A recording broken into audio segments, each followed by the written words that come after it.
First எம்ஐலேருந்து start பண்ணுறேன். Excellent Indian கோரை retain பண்ணியிருக்காங்க.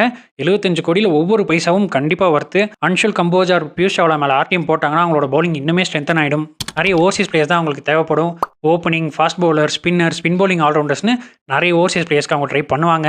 ப்ரிஃபரபிளி ஒரு ஓப்பனிங் விக்கெட் கீப்பர் பேட்ஸ்மேனை டார்கெட் பண்ணுவாங்க. பொலார்ட் மாதிரி அவங்களுக்கு ஒரு ஃபினிஷர் கண்டிப்பாக கிடைக்க மாட்டாங்க. பாண்டியா கூட இன்னொரு நல்ல ஃபினிஷர் கண்டிப்பாக தேவைப்படும். எம்ஐஏ அவங்களோட டேலண்ட் ஸ்கவுட்டிங்கில் அடிச்சுக்கவே முடியாது. ஸோ நிறைய பிரில்லியன் பைஸ் அண்ட் யங் டேலண்ட்ஸை நம்ம கண்டிப்பாக எதிர்பார்க்கலாம். தென் சிஎஸ்கே பார்த்தோம்னா அவங்களும் பிரில்லியன் ரிட்டன்ஷன்ஸ் பண்ணியிருக்காங்க. எல்லா பொசிஷனுக்கும் ஒரு ரேட்டிங் பண்ணியிருக்காங்க. அவங்களுக்கான ரைட் பார்ட்னர்ஸ் இந்த ஆக்ஷனில் டார்கெட் பண்ணுவாங்க. ஒரு நல்ல ஓவர்சீஸ் ஓப்பனிங் பேட்ஸ்மேனை ட்ரை பண்ணுவாங்க. தென் ஒரு நல்ல இந்தியன் ஆஃப் ஸ்பின்னர் இல்லைனா ஆஃப் ஸ்பின் போடக்கூடிய ஓவர்சீஸ் ஆல்ரவுண்டர் டார்கெட் பண்ணுவாங்க. சிஎஸ்கேயோட டெம்ப்ளேட்ல எப்பவுமே ஒரு ஸ்விங் பவுலர் உண்டு. ஸோ அதுவும் எடுப்பாங்க. தோனிக்கு பேக்கப்பாக ஒரு நல்ல Indian wicket keeper batsman, preferably middle order batsman கண்டிப்பாக தேவைப்படும். இவங்களுக்கும் ஒரு நல்ல ஃபினிஷர் கண்டிப்பாக தேவைப்படும். தோனி இன்னும் எவ்வளோ சீசன்ஸ் ஆடுவாருன்னு தெரியாது.